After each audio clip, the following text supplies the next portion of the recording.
Today is April 3rd. This is the Finance and Personnel Committee meeting. Time is 6:16. The first order of business is call to order. And roll call. Leanne Stokes here. Stephen Knott, Present. Sean McAllister. We have a quorum. So we'll move on to item number 2, consideration and action on minutes from the previous meeting. Do I have a motion to approve those minutes? Move to Leanne. approve. Leanne, I was just gonna let you know that Sean said he's trying to get on, but his internet keeps cutting out, so he may pop on at some point. Okay. I think as long as we have a quorum, we'll just keep going. Okay, was there a motion to approve? Yes, motion to approve. Okay, and I'll second it. So therefore we have that motion carrying. Item number 3, public input, limit to 3 minutes per individual. If you have public input, I would just say, I don't think a vote was taken on the motion to approve the minute. okay, I'm sorry. Okay. Let's do a vote on item number 2. All those in favor, please say aye. Aye. Aye. Opposed? Motion carries. Item number 3, public input, limit to 3 minutes per individual. Please come to the dais, state your name and address, and you have 3 minutes to speak. This is the first call for public input. Second call for public input. Third and final call for public input. Public input has now been closed. Consideration and possible action on the following items. Item number 4, the 2024 general fund financials. Karen or Sabrina? I think I'm gonna take it, Okay. and if there's something additional to be added, Sabrina will pop in for sure. Your financials are in the packet for both the general fund financials and the Omni financials. If anyone has any questions, I'd be happy to answer them. However, we're gonna turn it over to Dana Investments for a large portion of this section tonight, and let Dave come up and present from Dana Financial or Dana Investments. Okay. Just a quick note to Stephen. I think an email was sent to you with the Yeah, proposal. I received it. Okay, great. Thank you. Welcome. Appreciate that. Oh, thank you. I appreciate the opportunity to be here and give an update on the city's investment portfolio. As stated, my name is Dave Mazza with Dana Investment Advisors. Dana is located on the other side of the state in fabulous Waukesha, Wisconsin. It is not much warmer over there than it is here. And we are equally as disappointed. Dana continues to do well. We were started in 1980 by Mike Dana. He has since retired, and we are now 100% employee owned. We've got about 50 individuals working in our office in Waukesha, and we work with institutions across the country. But one of our specialties is working with municipalities like the city of Onalaska, all across the state of Wisconsin. I was at a meeting this morning with La Crosse County. We helped them with their investments. And then it was just so easy to drive over here for this meeting.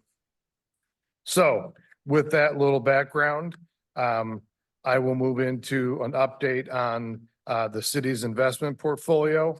Originally, we were going to do this meeting in February. So if you look on page 2, we have an update from the inception of the portfolio, which is April of last year through year end. But then this meeting got pushed a couple times to where we are now. So I'm going to ask you to jump ahead to page 13. because since this got pushed out a little bit, we said, why talk about numbers as of the end of December when it's now the end of February? And so we've got another same update, but this time we just updated it through February 29th. So since we've been managing the portfolio for the city, it has performed very well. Some of that is due to our astute financial management, but some of it is due to great timing on the city's part.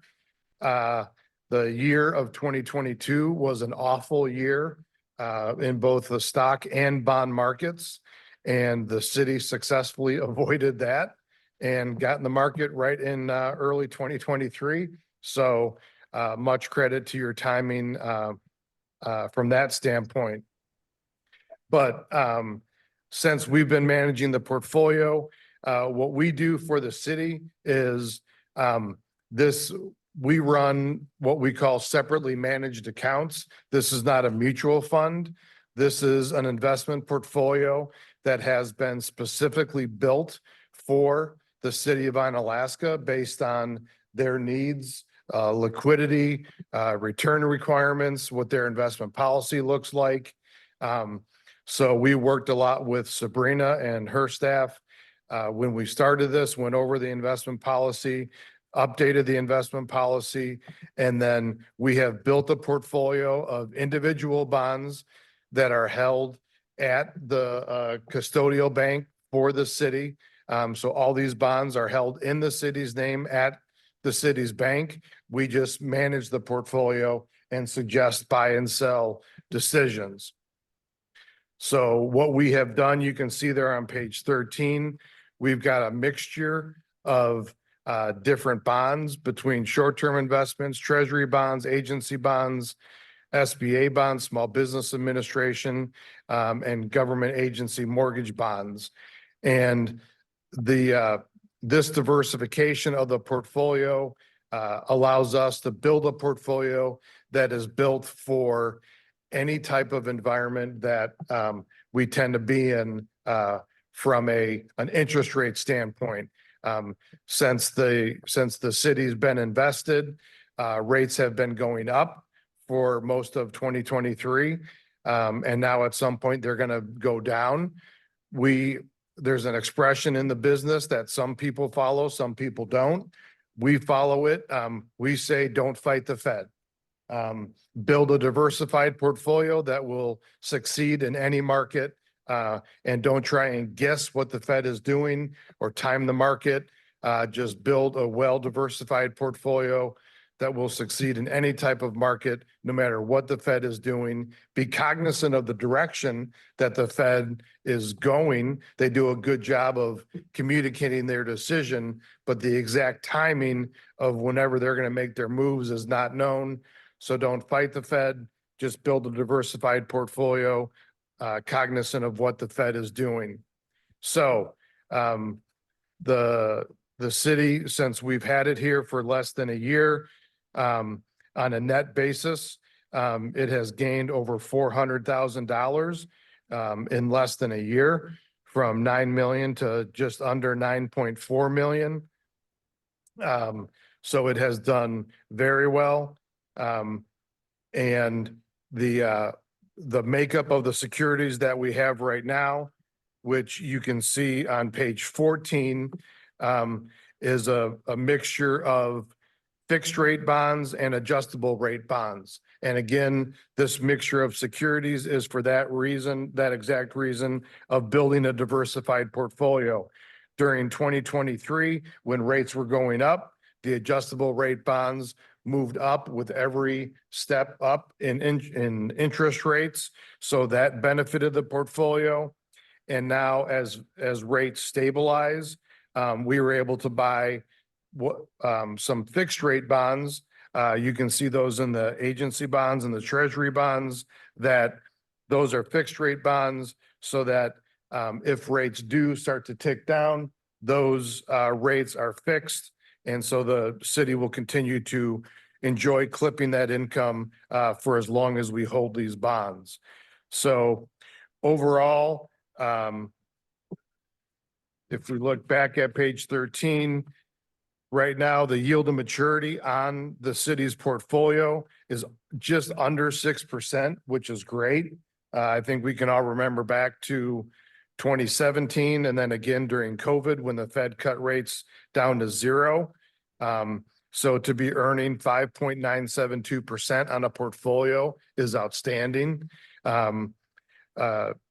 We anticipate that those rates, as the Fed starts to cut, again, we don't know when they'll cut, but they've given every indication that they will cut. We think there'll be 3 cuts sometime this year, later in the year.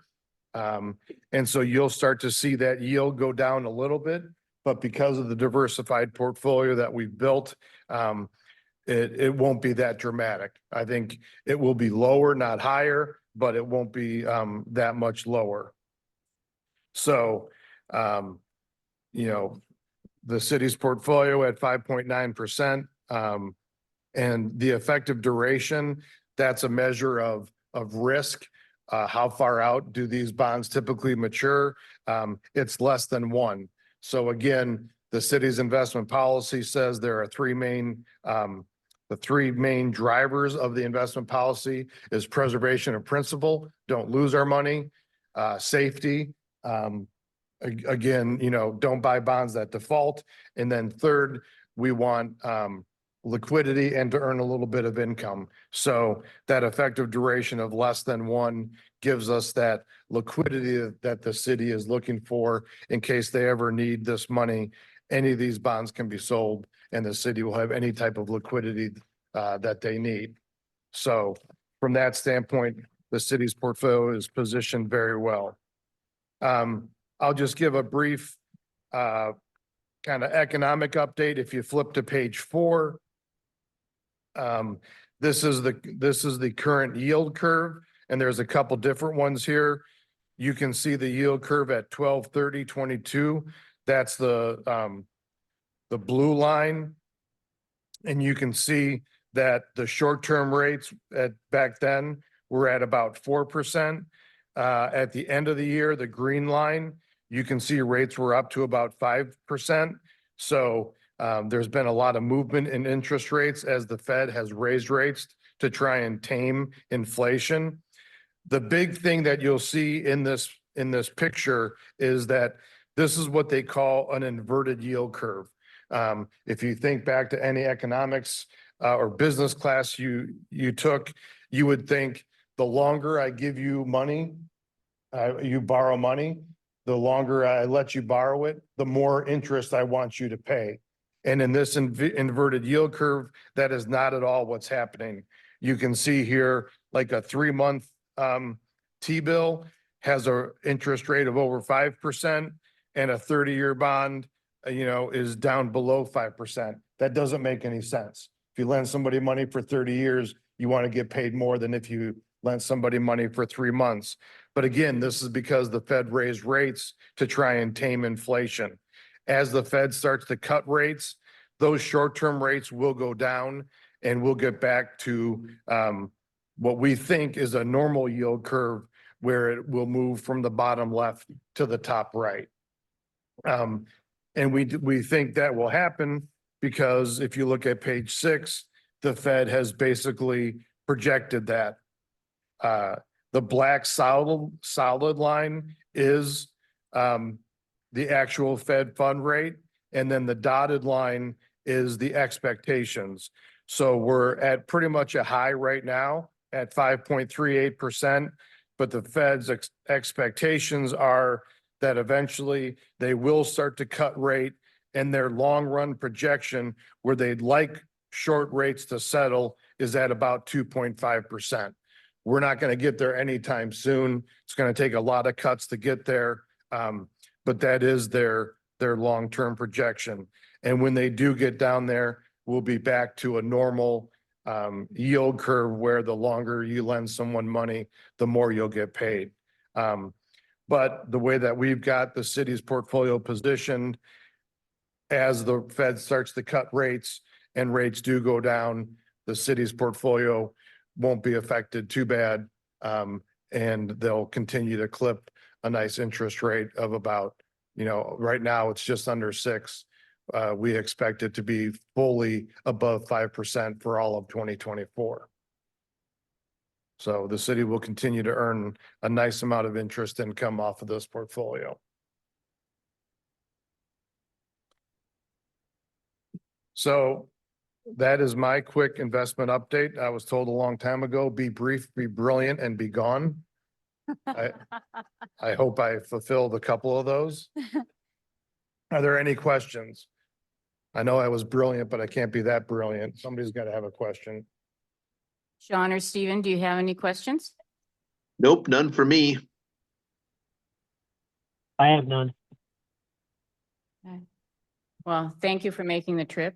He came up yesterday in the really bad weather, so we appreciate you making the trip. No problem. We appreciate the business from the city. Thank you. All right, thank you. Thanks, Dave. Okay. So we had, Sabrina, did you want to add anything on the general fund financials? Are you okay? No, I think we're good unless there's any questions. Thanks again, Dave, for coming, to talk about our interest income. But if there's any questions, I can definitely answer them. Okay, Nope, none from me, none from Sean. all right. What is the will of the committee? Do I have a motion to approve the 2024 general fund financials? I'll make a motion to approve the 2024 financials. Second. Okay, we have a motion to approve by Alder McAllister, seconded by Alder Knott. All those in favor, please say aye. Aye. Aye. Okay, motion carries. We'll move on to item number 5, the 2024 Omni Center financials. Karen? Yeah, I did go ahead and take a look, and confirmed from last year. It looks like the Omni is on track. Everything is going well. They're in the black. Didn't know, do you have any specific questions that you would like to have me answer regarding the Omni? No, what, unless there's anything notable.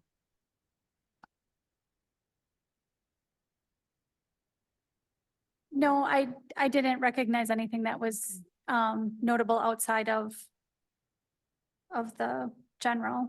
Okay. Okay. What is the will of the committee? I'll make a motion to approve the Omni Center financials. Second. Okay, there was a motion to approve by Alder McAllister, seconded by Alder Knott. Any further discussion? Hearing none. All those in favor, please say aye. Aye. Aye. Nay. Okay, and the motion carries. Item number 6, the 2024 Managed Print Service Request Proposal RFP.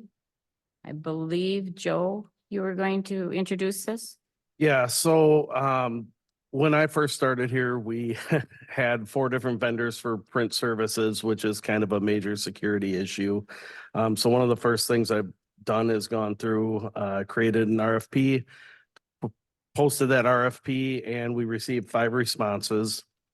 Of those 5, 2 of them, Rhyme and E.O. Johnson, stuck out way above the rest.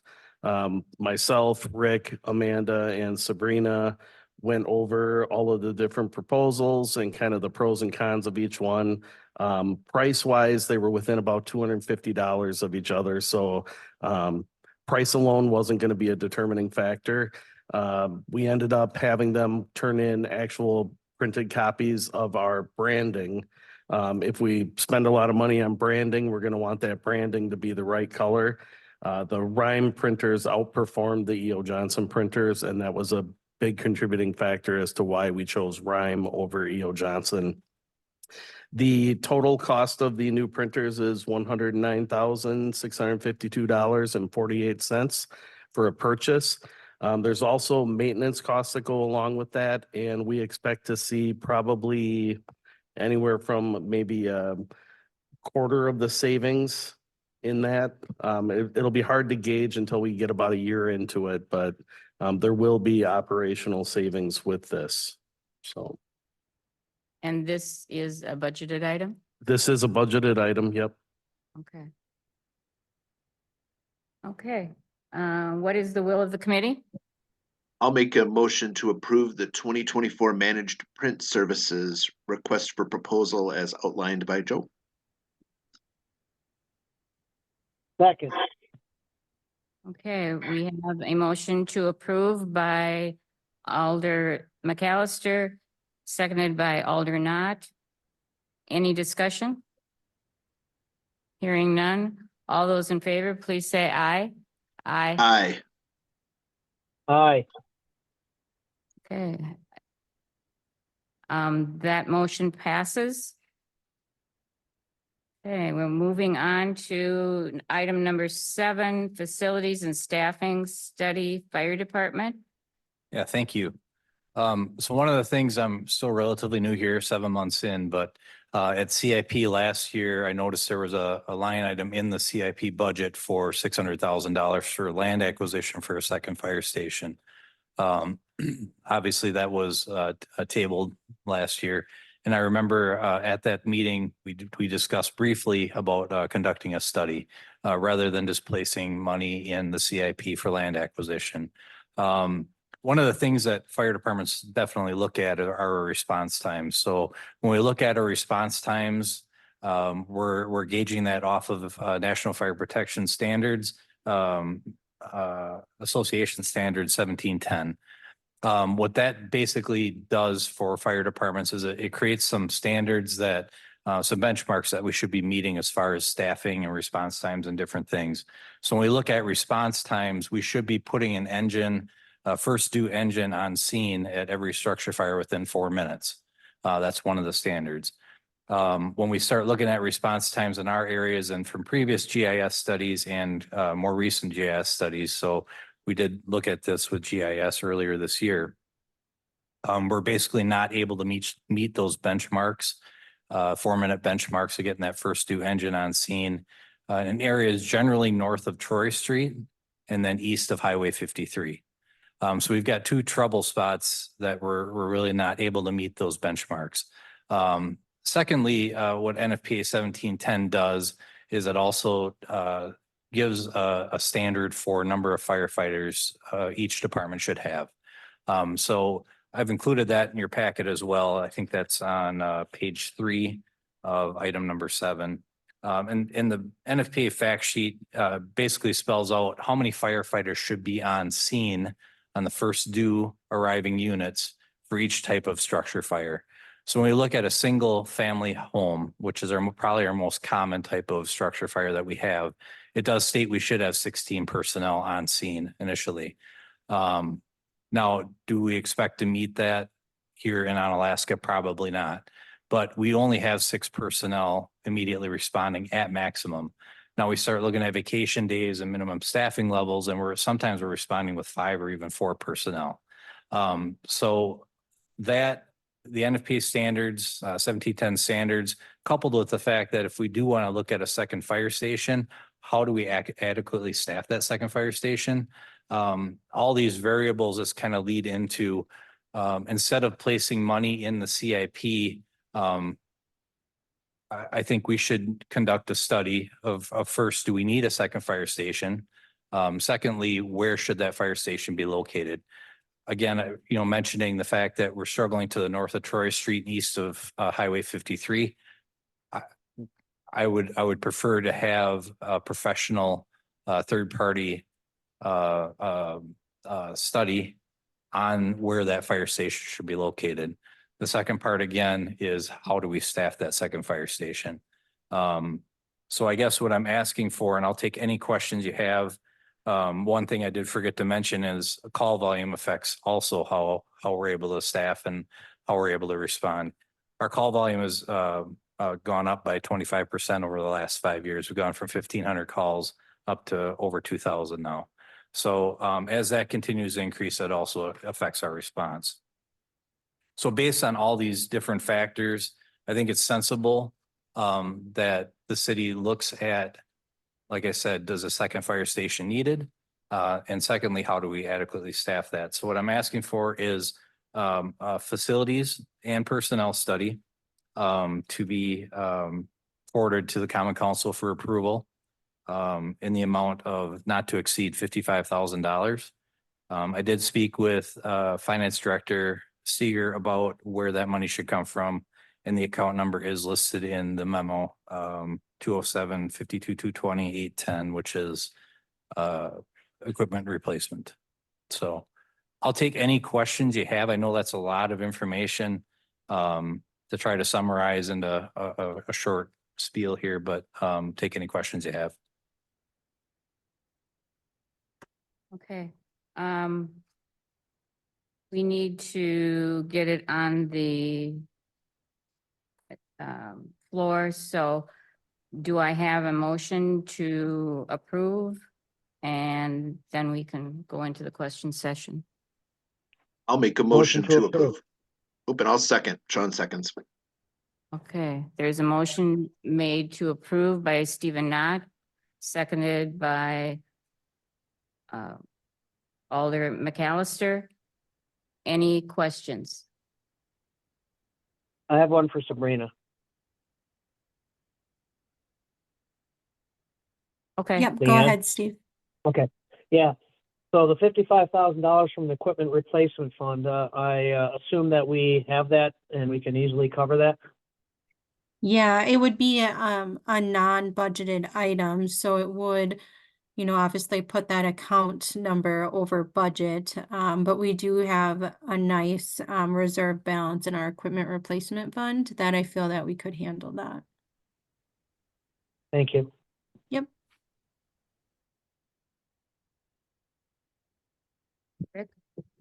And I just wanted to add to what Chief Luddy says, the study itself would also look at if there is a need for a second fire station.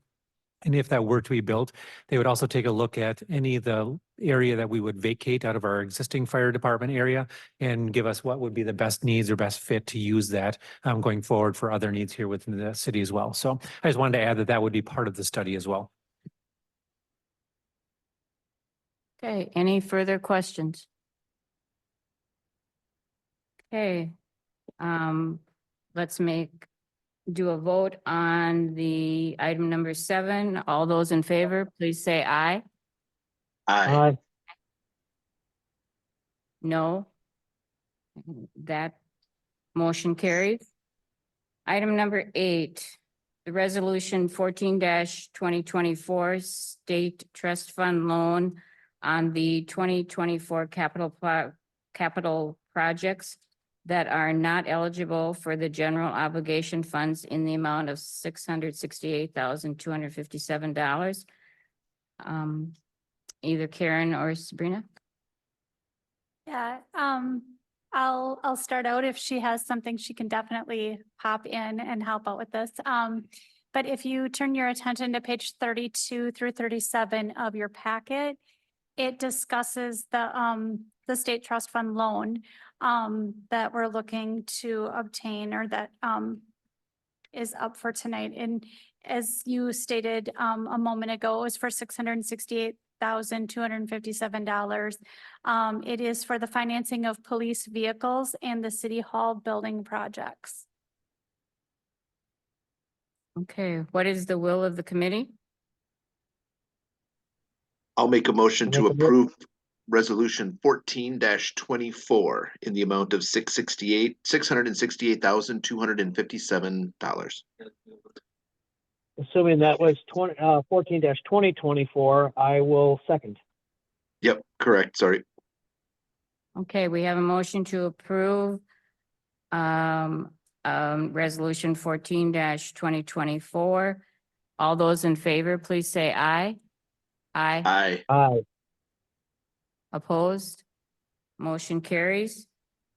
Item number 9, resolution 15-2024 to temporarily amend policy 3.03 insurance benefits. Amy, did you wanna? Or Rick? I think Rick was going to take this. Okay, Sure, yep. And this, as everybody will recall, at the council meeting, there was some discussion about the health insurance premium contribution by the city for staff. This is the resolution that puts that into effect. Because we do have a policy that indicates there is the 80% contribution and the city is going to go to a different percentage amount. It was recommended that a resolution be brought forward because it is in contrary to what our policy is. We were looking just prior to the meeting starting, and I think we do need to make one correction in here. If you look at the last whereas paragraph, there's a lump sum payment of $492.24. I believe that should be $492.24. It's listed correctly below, but I just wanted to point that out that would be one correction we'll need to make. But this again puts into writing what the city has decided to move forward with regarding health insurance premiums from June through December of 2024. I make a motion to approve resolution 15-2024. I'll second it. okay, motion to approve by Stephen Knott, seconded by Alder McAllister. Any discussion? Hearing none. All those in favor, please say aye. Aye. Aye. Opposed? Okay, motion carries. Item number 10, resolution 16-2024. Authorizing the issuance and sale of $661,089 water system and sewage system revenue bonds, series 2016, and providing for other details and covenants with respect thereto. Okay. I can talk about that, Okay. Leanne. Okay. So this is kind of an information only item, and Jared might want to talk to it as well. But we did bring forward the water and sewer system revenue bonds that will be coming forward at the council meeting. We will have the full resolution and another application that we have to fill out for the state to be able to borrow this $661,089 at a very low interest rate. I think it's like 2.14%. So this was approved during the capital improvement process as well, similar to Resolution 14-2024. But just wanted to give the committee a heads up that this will be on the Common Council agenda, and we will have all of the attachments and so forth part of that packet. Jared, if you want to add anything. Jared? Thank you. Yeah, this process has been moving kind of fast, trying to get all the pieces to align. We just received the financial assistance agreement, the FAA, just this week. Kevin Schubert, city engineer, has been working diligently with the Wisconsin DNR representative that administers the clean water funds, trying to get all these things to line up. Just as a information, we would be closing April or approving this at the April 9th, 2024 council meeting. We would be having a closing date of April 24th, 24. As Sabrina did point out, this would be at an interest rate of 2.145%, which is about 55% of market value. So that is part of the reason that we are pursuing this. It would be a 20-year loan, and it would be supported by the sanitary sewer utility. And this is for the Franklin Street Lift Station. And as was stated, this is in the amount of $661,089. The financial assistance agreement is about, I think Kevin said it's 40 pages long. So we'll have all that and the proper resolutions and things in the council packet for your review. If you have any questions with any of that, you're more than welcome to come up and see Kevin or myself in the engineering department, and we can get those answered before the meeting. And since this is informational only, I wouldn't think that we need to take any type of vote on it. Okay. Item number 11, fire department range / oven. Thanks Letty? again. Yep, thanks again. So our range that we had in the, or currently still do have in the fire department, was experiencing a lot of igniter issues, and we were replacing igniters quite often at like $45 per igniter. More recently, we started to go through igniters more quickly, and our firefighters actually took it apart, the stove apart to see exactly what the issue was. And we found that the actual burner assembly in the range itself had catastrophically failed in there. We did look at obviously trying to find a replacement part. We went to several local dealers here. We looked online and kept running into roadblocks as the range that we currently have has been discontinued and parts are no longer available. So the next step is I talked to City Administrator Niemeyer about the issue, as this would be an unfunded cost, obviously, to have to replace the range. We did not budget for it. And moving forward, we started looking at more commercial ranges, as the ranges we use at the fire department are typically used by 6 personnel 3 times a day, 365 days a year.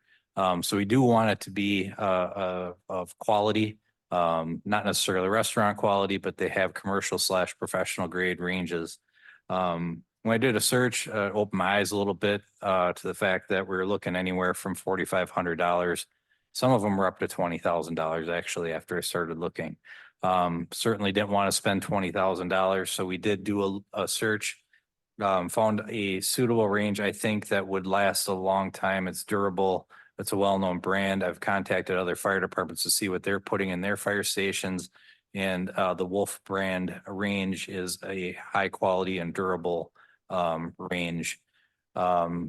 That came in at about $7,669. We did look at 2 local dealers that both sold the range just to compare prices. One of the dealers waived the delivery fee and disposal fee of our old range, as well as the installation fees and any materials to install it. So final cost on this would be $7,669 purchased locally. Is about a 3 to 6 week delivery time. This does have a full 2-year warranty along with a limited 5-year warranty as well. But I recommend this purchase be funded also through equipment replacement. I'll take any questions. What is the will of the committee? I move to approve the purchase of the Wolf range for $7,669. I'll second that.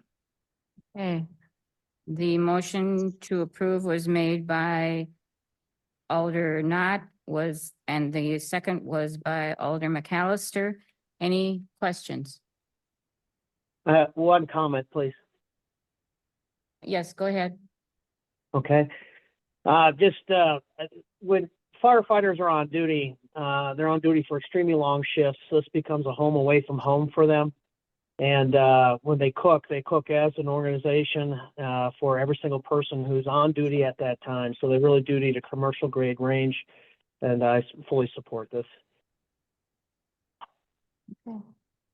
Any other questions? Just a couple of additional comments, and I agree with what Alder Knott said and everything that Chief Floody said. The existing one is, and remind me, is it 2 years old? The one that failed? When we installed the countertops and cabinetry, is when that was installed. I'm not sure the date. I wasn't here. It's around 2 or 3 years, somewhere in that range, I believe. Sure. So having a quality one, I was 5 years. Okay. Okay. So not real long. So that is helpful to you, or the reason why also looking at more of a commercial grade. The other piece of it is obviously our fire department can't go 3 to 6 weeks without a stove or something to cook on. So they were able to get a loaner. So they will have a loaner in there temporarily. We did look at a couple options, but someone was able to secure a loaner. So they will have that. So they will be able to utilize it in the meantime. So.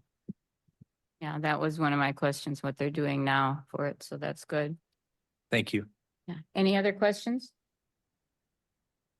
Okay, hearing none, all those that are in favor, please say aye. Aye. Aye. Aye. Opposed? Motion carries. Okay, that will end the finance portion of the meeting, and now we'll move on to personnel. Item number 12, recruitment update from Human Resource Director Amy Franzen. Yes, good evening. As you can see, the information before you, we had 4 regular hires within the last 2 months, and those individuals have since been onboarded with Human Resources. Yeah, we are still recruiting for a couple of positions. We're in the process of the hiring process for police officers and also part-time firefighters and creating an eligibility list for our full-time firefighters. We're also recruiting for a law enforcement record specialist, which would be a part-time position. And then pending our internal job posting for our police sergeant. I guess the most notable news for our department, as well as we recently hired our administrative assistant, which is a seasonal part-time position working 2 days a week. And so we have been very happy with that individual and moving forward with some various projects. Okay. Does anybody have any questions on that? Either Stephen or Sean? Nope, none for me. No. Okay, great. We can move on to item number 13, policy update, policy 4.09, infectious diseases. Amy. Yes, you will see that you do not have a policy before you this evening. Our hope was to have one ready in time for this evening, but unfortunately, we were not able to complete those updates in time. And so we would ask that we just defer this until next month, and we'll have a marked changes copy to you well in advance. So that may be reviewed before the next month's finance and personnel meeting and common council. Okay, great. All right. And item number 14, adjournment. Move to adjourn. Second. Okay, motion to adjourn by Alder Knott, second by Alder McAllister. All those in favor, please say aye. Aye. Aye. Aye. Okay, we are adjourned at 6:58 PM. Thank you, everyone, for coming.